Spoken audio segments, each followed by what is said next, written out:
Hello and welcome to Reimagining Love. I'm Dr. Alexandra Solomon.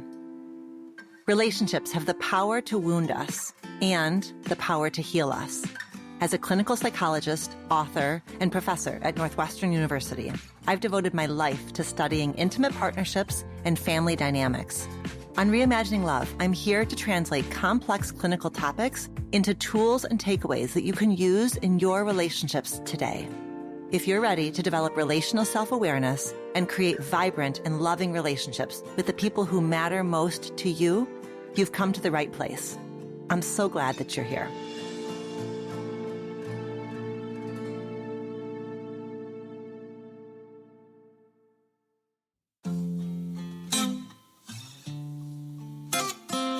Welcome. This is the first episode of the new month, so it means it's time for another deep dive where I get to speak to you directly about an important relationship topic. And today's topic is a big one. We're going to talk about jealousy. If you are dealing with jealousy in your intimate partnership, I'm so glad you're here. I'm sure that you're going to come away from this episode with a deeper understanding of yourself, of your partner, along with some new tools for how to address jealousy as a team. So our roadmap for this episode, I'm going to define jealousy and talk about it in terms of relational self-awareness. I'm going to discuss the internal dynamics of the person who's experiencing jealousy. I'm going to discuss the internal dynamics of the person whose partner is experiencing jealousy. And I'm going to give you tools and strategies all along the way. My intention for this episode is to move us away from relating to jealousy with judgment or fear and to move us towards relating to jealousy with curiosity and skills. Because guess what? Jealousy is one of those experiences we have. It's a human experience that requires skill, savvy, and strategy, but it's not a quote unquote bad thing unto itself. As always, I want you to pay attention to the thoughts, the feelings, the sensations in your body that rise and fall as you're listening, because these point you towards what might need your additional attention and care. Let's get started. Psychologists are a little bit split over whether jealousy is an emotion or if it's a cognition. Certainly there are emotions that are attached to jealousy. Fear, anger, shame. There's also thoughts that are attached to the experience of jealousy. Thoughts like, I think my partner might have a crush on their coworker. I think my partner finds somebody else more attractive than they find me. And these thoughts and feelings interact with each other. Each can amplify the other, creating or fueling an urge inside of us, an urge to engage a behavior, right? An urge to do something. And that something might be asking our partner a bunch of questions. That something might be checking our partner's phone. That something might be withdrawing, shutting down, disengaging. The working definition that we're going to bring to the conversation today is one created by the psychologist Dr. Robert Leahy, who defines jealousy as angry, agitated worry. It's not envy. So Merriam-Webster Dictionary makes a distinction between envy and jealousy in this way. Envy is a discontented longing for someone else's advantages. Envy most often is used to refer to a covetous feeling that we may have towards another person's attributes, possessions, or stature in life, where jealousy is more like an unpleasant suspicion, an apprehension of rivalship. Jealousy basically is a threat. It's a threat of loss, a threat of losing someone who matters to us. I want to invite you to imagine jealousy as happening on sort of a bell-shaped curve. So imagine in your mind a bell-shaped curve. On one end of that bell-shaped curve is the complete and total absence of jealousy, a kind of like flatness, disengagement, lack of investment, sort of like nothingness. Then the other end of the spectrum would be really dangerous jealousy, right? The kind of profound threat that creates the risk of acting out via control and or violence.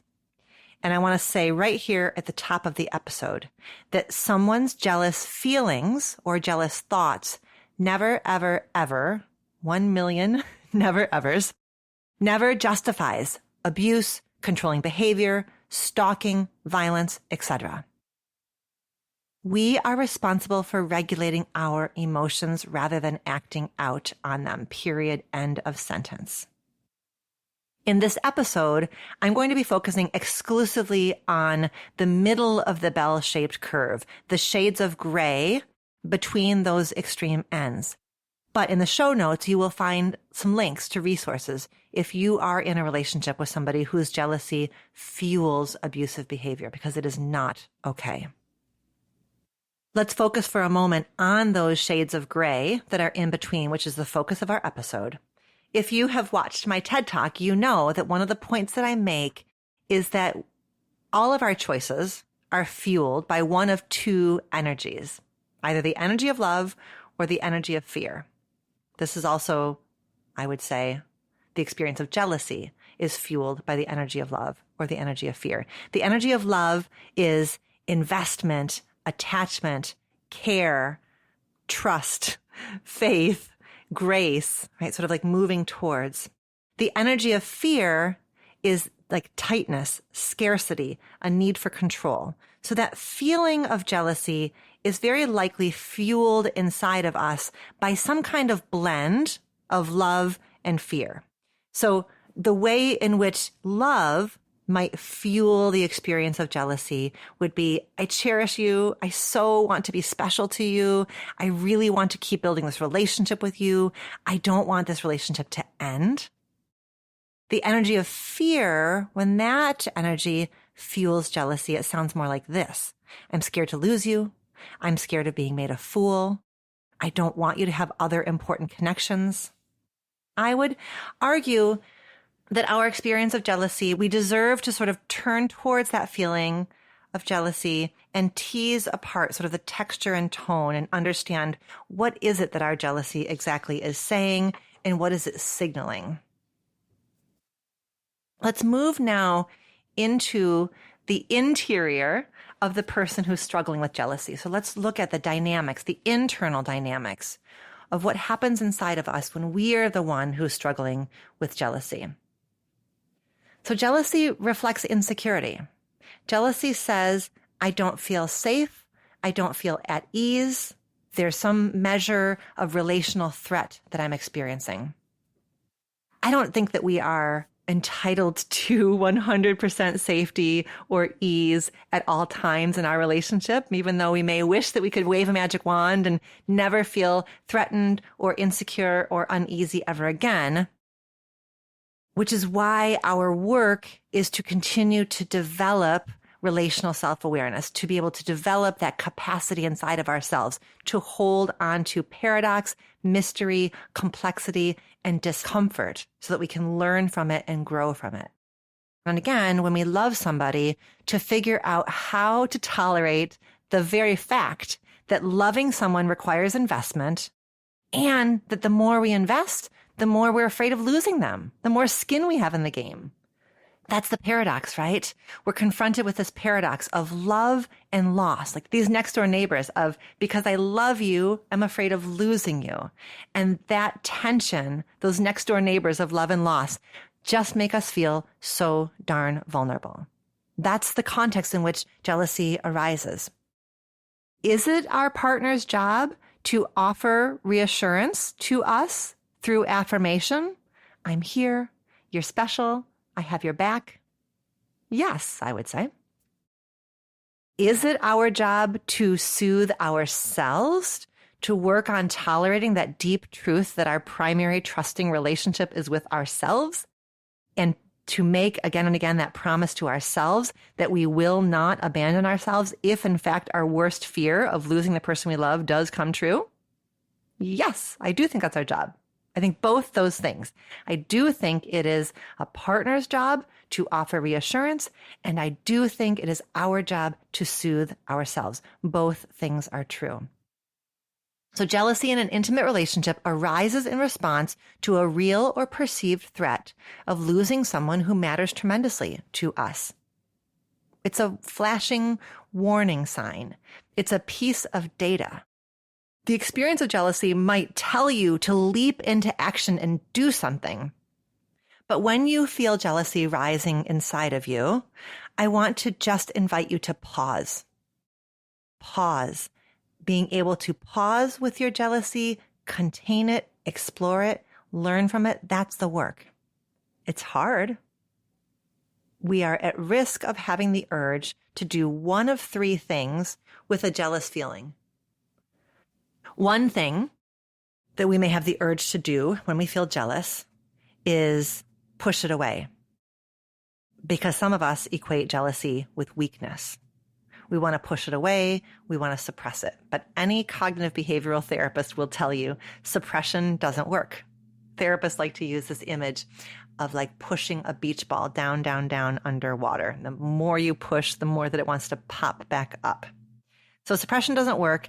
And by the way, whenever we suppress a feeling, we lose out on the chance to learn from the feeling, right? Our emotions are teachers.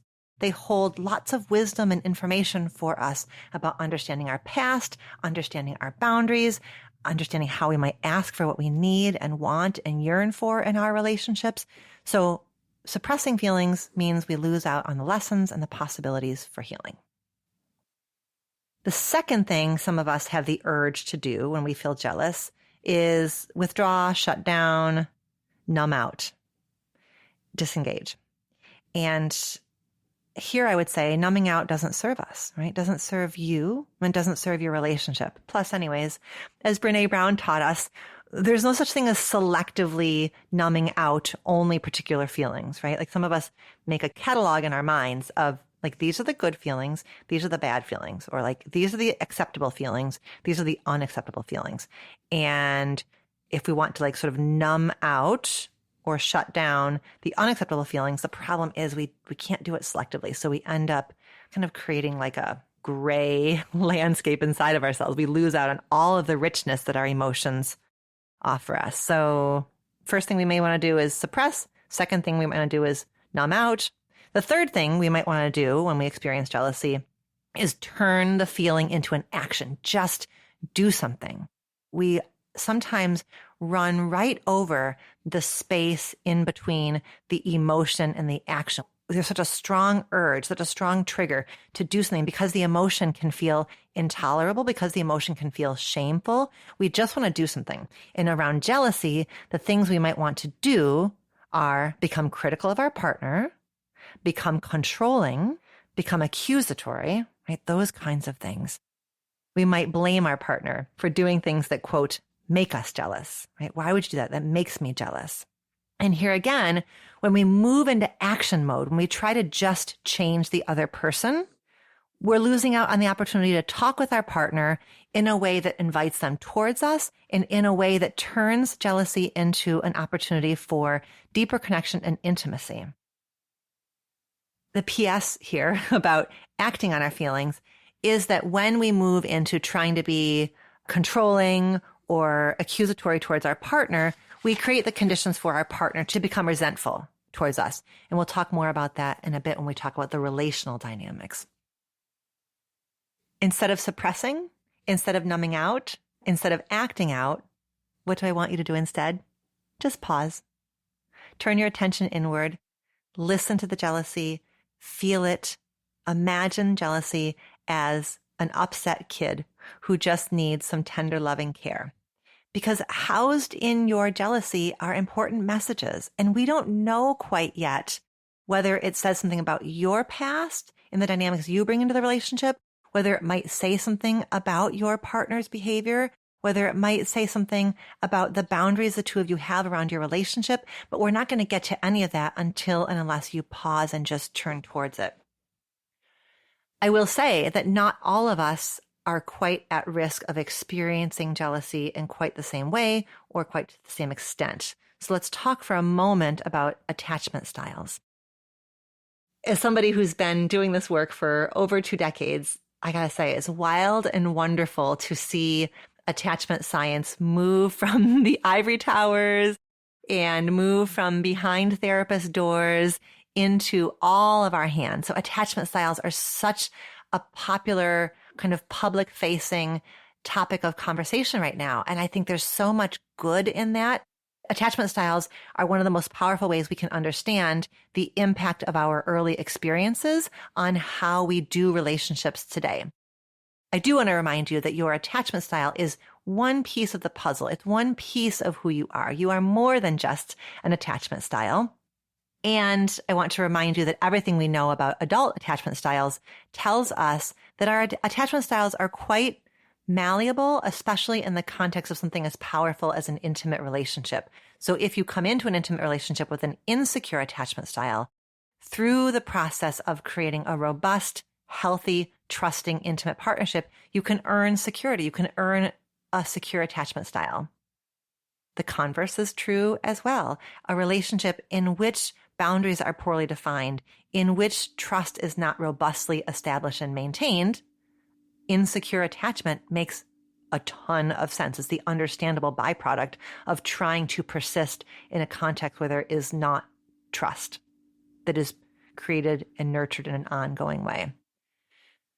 So a lot of relationship science, there's like a whole branch of relationship science that studies the intersection of jealousy and attachment styles. And we're not going to dive too deeply into this because, like I said, it's an entire branch. But I do want to tell you about a study done by Lindsay Rodriguez and colleagues that found that individuals who have an anxious attachment style, quote, experienced much higher levels of cognitive and behavioral jealousy when reporting lower levels of trust.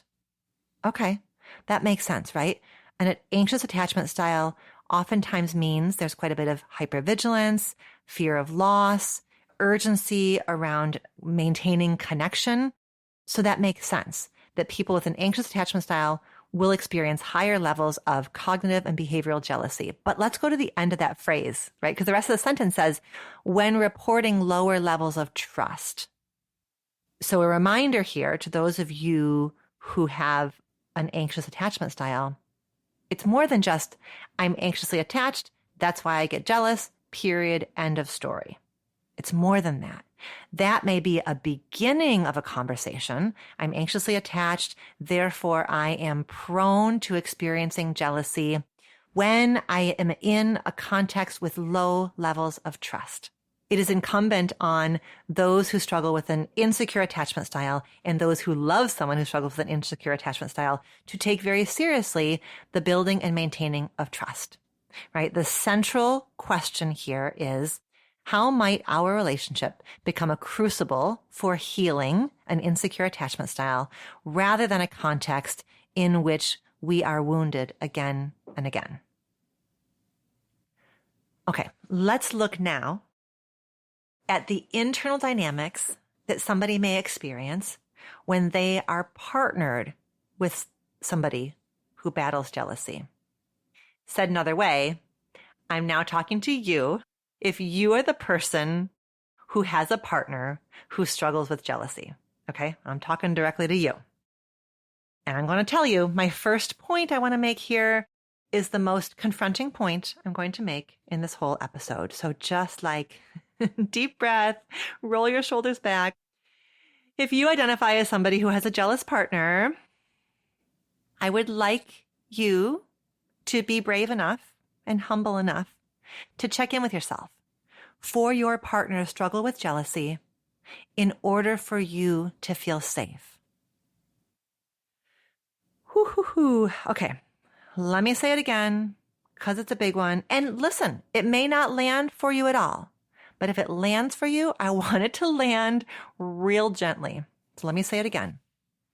If your partner reports that they are experiencing jealousy, can you be brave enough and humble enough to check in with yourself and see if perhaps there is a part of you that is seeking to create the conditions for them to feel jealous in order for you to feel safe?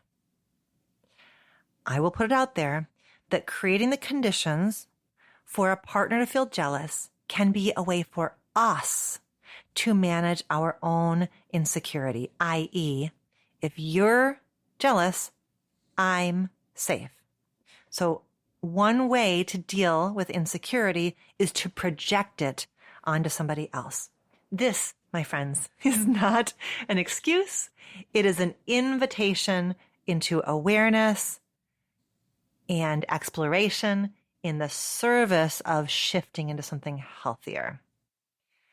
Why would I put something so charged into the space?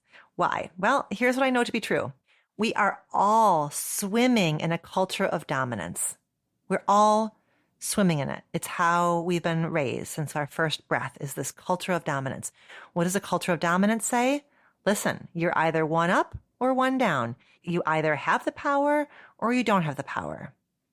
We are all, every single one of us, at risk of playing into the idea that relationships are one up, one down arrangements.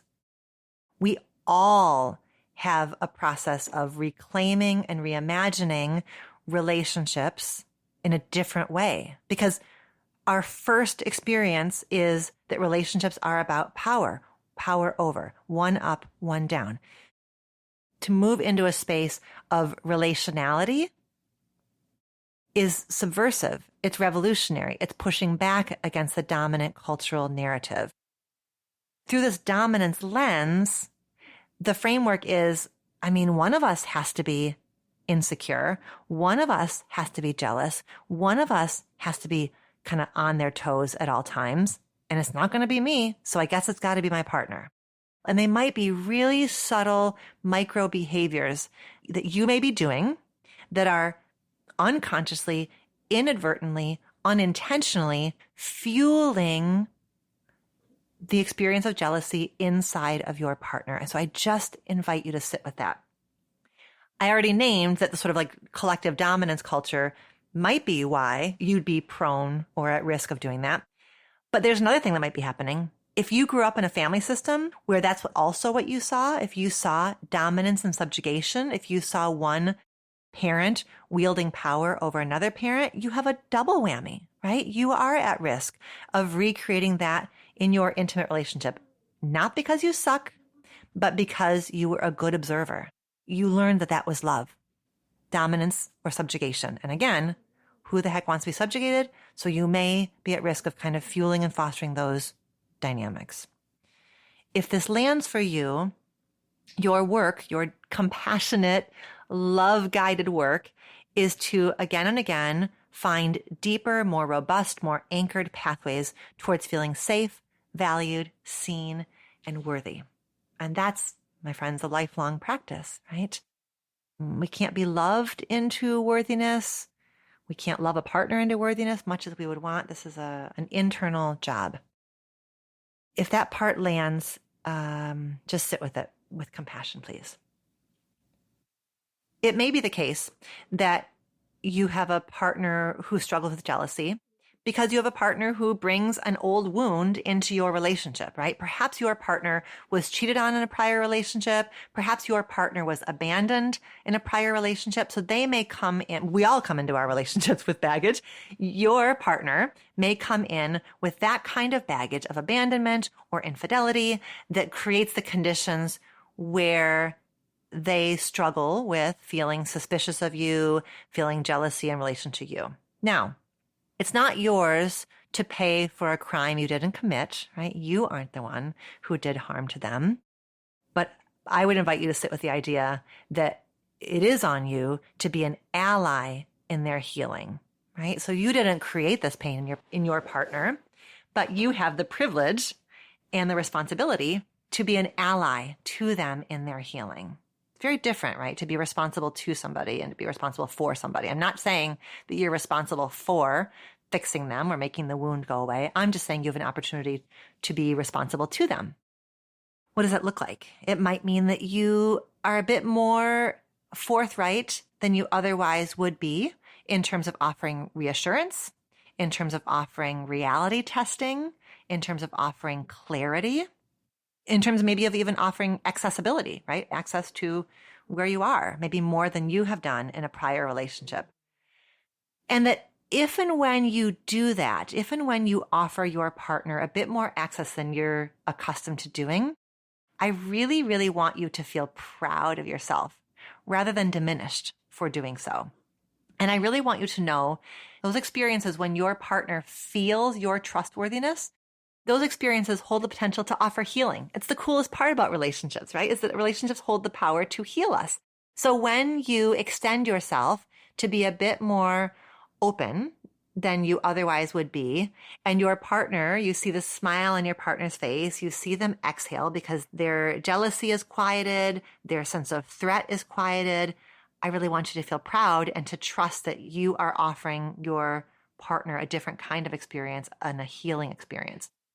And I want you to look for progress, right? Perhaps 6 months into your relationship, they are a bit more at ease and less jealous than they were when you first started working on this, right? So we're looking for progress, not perfection. And we're looking for steps, right? Steps in a direction towards more ease, less conflict, less disruption. Another possibility is perhaps your partner struggles a bit with jealousy because you have a history of boundary violations or sort of questionable behavior, either in this relationship or with your prior partner. So if you are very clearly committed to staying in your integrity, which I hope you are, then I would just invite you to talk with your partner about what you've learned about yourself from your past and the kinds of commitments that you make that help you stay in your integrity.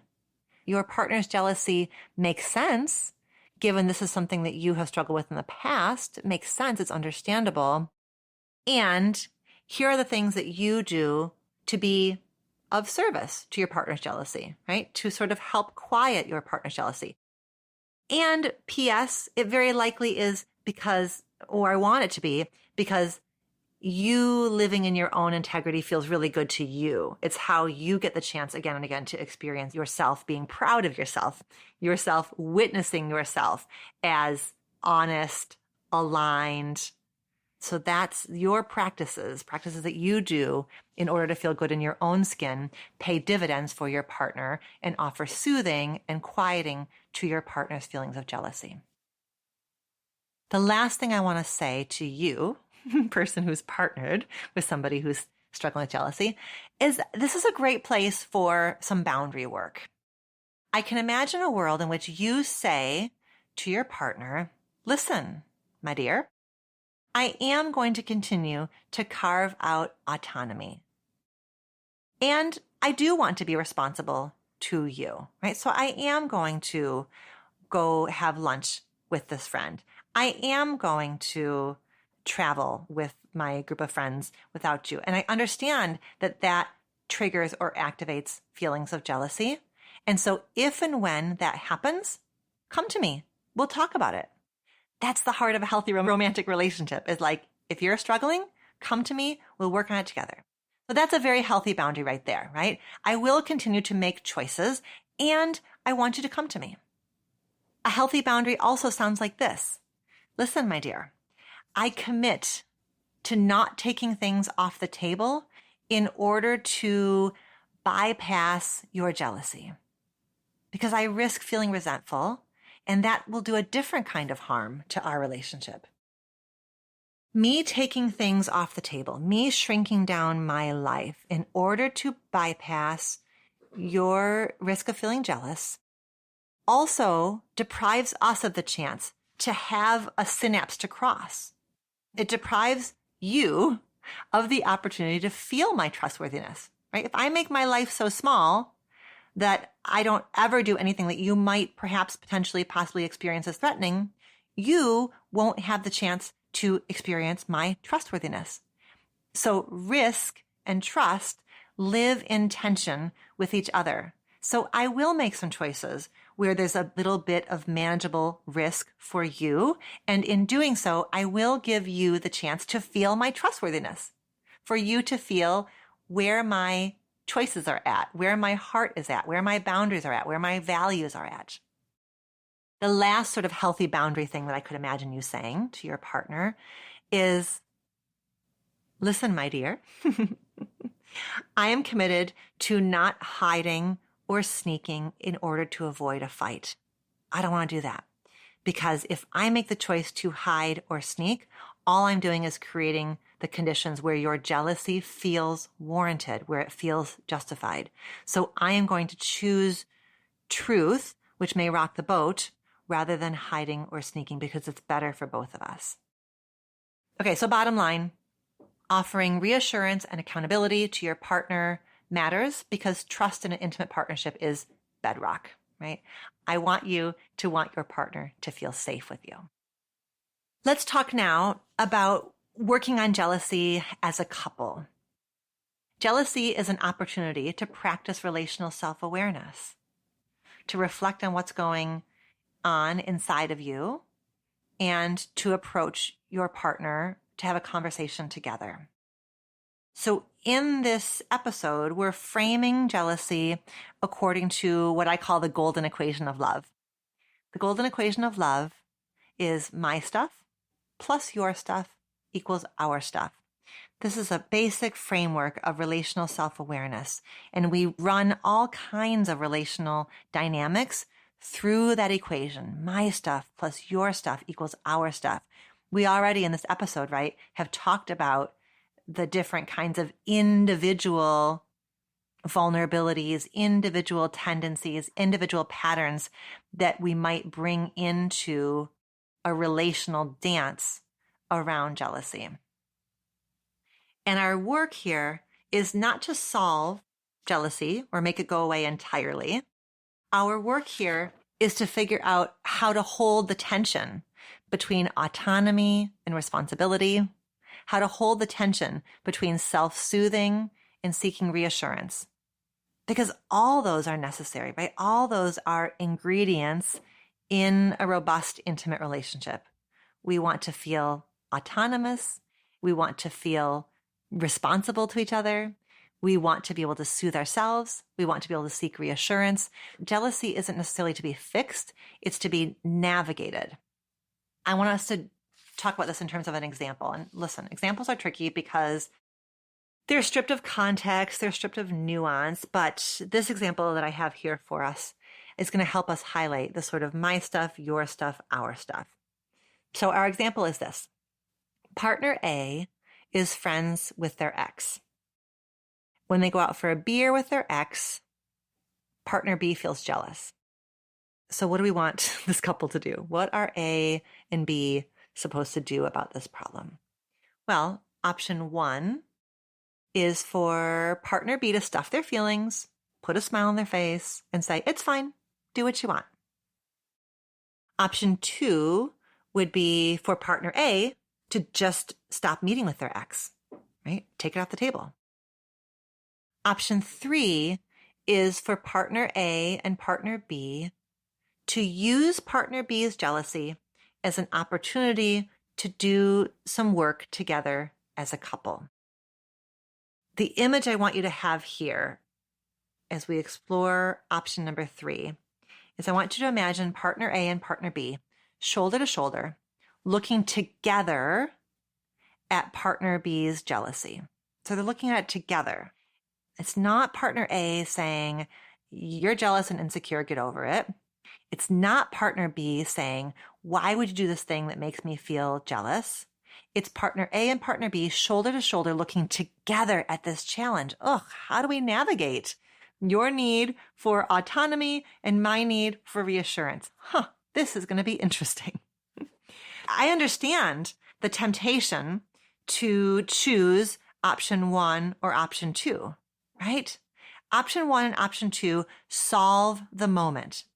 Put a smile on your face and stuff your feelings solves the moment.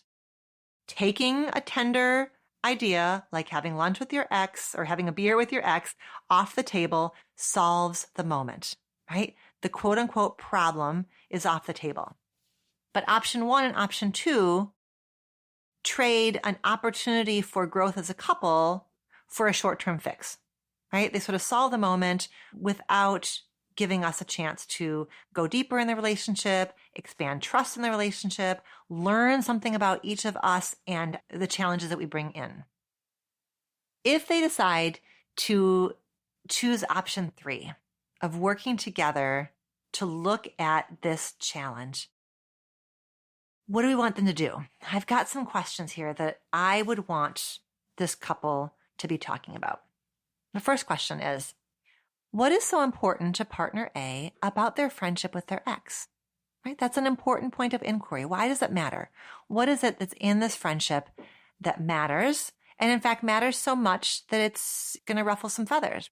Partner A is saying, I do want to meet with my ex for beer, even though it creates inside of you some jealousy. I do want to do it. Okay, so why? That's a worthy question for exploration. What's so important about it? Another worthy question for exploration is, what feels scary and upsetting for partner B about this friendship? What is it in particular for partner B about this friendship that feels so scary and so upsetting? I like this question also. Who is partner A afraid of becoming if they move away from the friendship for the sake of the relationship? Right? So if partner A imagines moving away from the friendship, deprioritizing it, who are they afraid that they become? This is one of these ghost busting questions that I like to ask, where we're asking partner A to kind of look to their own past, look to their own family of origin. Did they see somebody in their family of origin who gave things up, who shrunk their life in order to accommodate somebody else? If so, it's understandable then that they have a sensitivity. And they may, in part, want to keep this friendship on the table simply because letting go of the friendship feels tantamount to what they saw their parent do when they were little, right? If they watch their parent lose their voice, then they might be really, really, really sensitive about any degree or measure of accommodation or letting go or shifting away from something for the sake of a relationship. Another question that's worthy of exploration is, who is partner B afraid of becoming if they, quote unquote, allow the friendship to persist? Right? So I want partner B to be looking at that. Did partner B and their family of origin see somebody who kind of like hid their head in the sand, got blindsided, was, quote, made a fool of? So maybe for partner B, there's some vigilance there that comes from an early experience of watching somebody they love get blindsided. And if so, that is worthy of conversation and worthy of honoring. It's also worth looking at what are the larger cultural narratives that create the context of this particular relationship problem. How do gender role socialization, race and ethnicity, religious beliefs, etc., how do these larger contexts shape both partner A and partner B's experiences of this relationship challenge? Spoiler alert, like one thing we can say is that jealousy is the understandable side effect of a highly romanticized culture that says if your partner loves you, they don't need anything else from anybody else. If your partner loves you, you should be their sun and their moon. You should be the sum total of what they need. Sort of like highly romanticized narrative can create the conditions where jealousy is the understandable side effect. A conversation that is rich enough and thick enough and detailed enough to ask the kinds of questions I've just posed, when we have that kind of conversation, the next step may emerge. Right? We were saying option one, option two, taking it off the table or putting a smile on our face, those kinds of solutions keep us from digging in and looking at all the different facets that are fueling the feeling of jealousy. I'm pretty confident that with option three, a thoughtful, gentle, curious conversation that shines a light in a few different places will hold the power to loosen up this knot, and this couple will see things that they can't see when the story is either I win or you win. Either I get what I want or you get what you want, right? Those are sort of quick and dirty answers. With this more thoughtful route, I think that there's going to be some natural, organic next steps that emerge.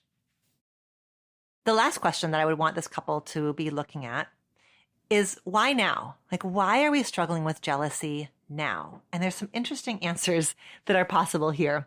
One might simply be that the person who's feeling jealous is just under stress. They're having a uniquely stressful chapter in their journey. Why? Because when any of us are under stress, we regress. we fall back on less, quote unquote, evolved ways of coping.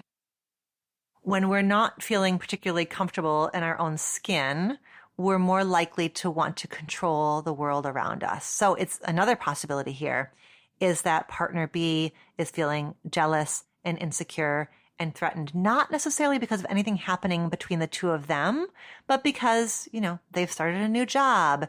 They are dealing with a health crisis in their family of origin. Something is off, creating insecurity in another domain of life.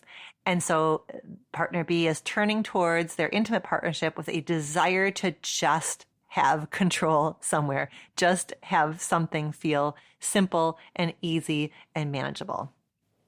The other interesting thing that may be happening is around developmental context. So when you look at a couple's relationship story, there may be particular chapters in which jealousy is more likely to rear its head or more at risk of rearing its head.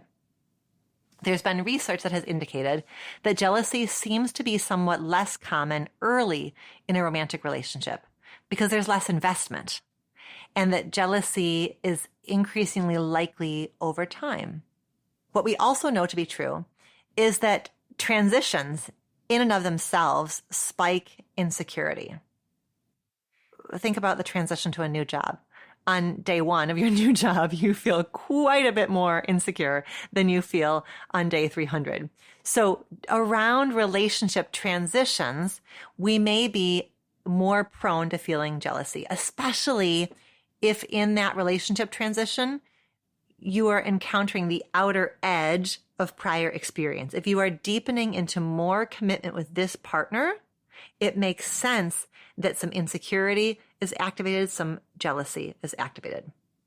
There was a research study that is linked in the show notes. The research subjects were straight people whose partners had opposite sex best friends. And the research subjects were either in the dating stage, or the research subjects were in the engagement stage, or the research subjects were married. And guess what they found? The group that was most likely to feel threatened and jealous were the engaged couples. The engaged couples experienced more jealousy about their partner's best friend than the dating people, and more jealousy than the married people. So again, the idea here is that transitions spike insecurity, and the transition from dating to married is one of the most seismic transitions we ever make. So I'm saying this also to normalize that there are particular times when we might be vulnerable to jealousy, not because we're weak, not because we're silly, but because this is what happens around transition. The last little nerdy piece of science to throw your way is that John Gottman and his research team has looked quite a bit at the science of trust. And he found something which is interesting and makes this point, which is that newlyweds, so again, transitioning into marriage, newlyweds are high in both trustworthiness and untrustworthiness, which he takes to mean that early in marriage, around the transition to marriage, there's just lots of testing. I trust you. Do I trust you? I think that you have my back, but do you really have my back? So again, around these nodules, these times of we've left one shore, but we haven't arrived on the next shore, that those are times of increasing uncertainty, and uncertainty that spikes jealousy. And then it becomes something, again, to manage rather than avoid or act out. All right, I have given you a lot to think about. So let's just kind of bring all this together. Reminders for if you are the person who struggles with jealousy, a reminder to pause, to know that feeling jealous and acting jealous are very different things. You are responsible for your feeling. But that's not the same thing of blame. It's not your fault that you feel jealous, but it is your responsibility to manage your jealousy. It's not the same thing as shame. It's not shameful to feel jealous, but again, you are responsible to tend to your jealousy. It's unhelpful to say to your partner, you make me jealous. It's more helpful to say to your partner, I'm feeling jealous. Can we work on this together? In a healthy, intimate relationship, we turn towards each other when we are hurting or struggling or suffering. And I want your partner to be an ally to you in understanding and addressing your insecurity. If you're the one feeling jealous, it's okay to ask for reassurance, but I also want to make sure that you really pay attention to what happens when you receive reassurance. So asking for reassurance is only one part of the equation.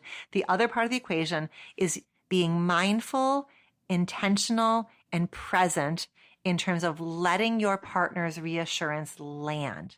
So when your partner looks in your eyes and reminds you that you are their person, when your partner looks in your eyes and says, I have your back, and you feel yourself exhale, you feel that wave of relief, you feel the smile creeping across your face, it is your job to note it. I want you to land it inside of you. I want you to notice the feeling of relief and almost like take a mental picture of it. Like let it land, let it sit for you. Because that's how we make progress, by taking those moments where we get the thing that we need and we let it sink inside of us and we let it count. It is not fun to feel jealous, but you are much more likely to enlist your partner's support and empathy when you let them know that you're struggling and you ask for their support and their partnership. Final reminders, if your partner is the one who's bringing jealous feelings to you, it's really important to reflect on whether you may be engaging in behaviors intentionally or unintentionally, consciously or unconsciously, that reflect some fuzziness in boundaries. And it's really important for you to resist the urge to become defensive, because jealousy must be faced as a team. Jealousy gives us an opportunity to clarify the boundaries around our relationship. Jealousy gives us a chance to explore our values as a couple. And jealousy gives us an opportunity to develop practices that allow us to embrace both self-soothing and reassurance. Thank you so much for joining me today. Do you have a relationship question that you want answered on the show?